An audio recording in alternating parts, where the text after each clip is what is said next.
अभी हम मौजूद हैं नवलगढ़ नगर पालिका के दूषित जल शोधन केंद्र पर। इस केंद्र की खासियत ये है कि यहाँ इस गंदे नाले का पानी साफ किया जाता है और उसको खेती के लायक बनाया जाता है।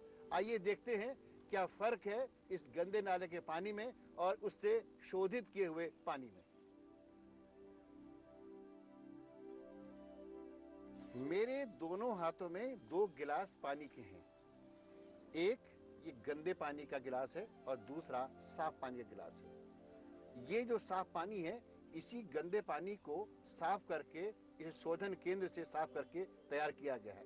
इसका उपयोग कपड़े धोने में, खेती में और दूसरे कामों में किया जाता है।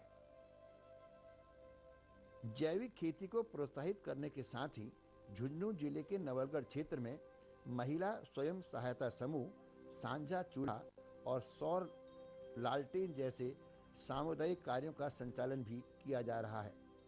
इससे ग्रामीण रोजगार के तरीके भी खोजे जा रहे हैं।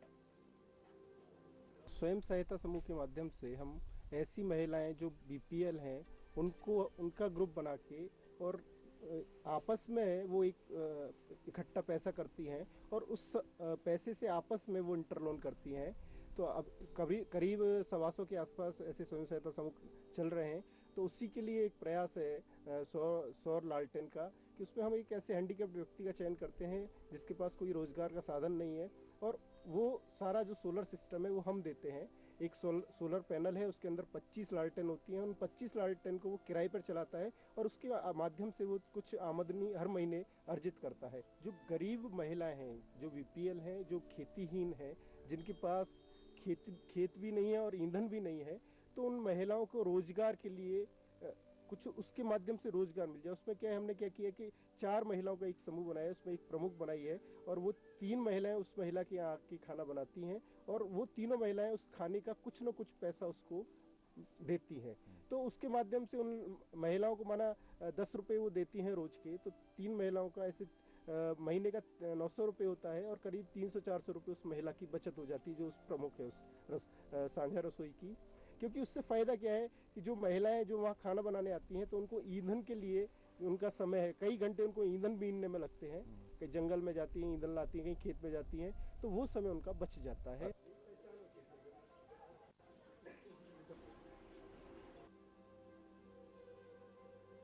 इनसाइड वीकेंड के लिए जैविक खेती और इससे जुड़े तमाम पहलुओं की पड़ताल का हमारा यह सफ़र जयपुर के एक ऐसे ऑर्गेनिक कारखाने पर पूरा हुआ जहां खेत और खलिहान से लाए गए कच्चे जैविक आहार को धुलाई और सफाई के बाद कोल्ड स्टोरेज में जमा किया जाता है।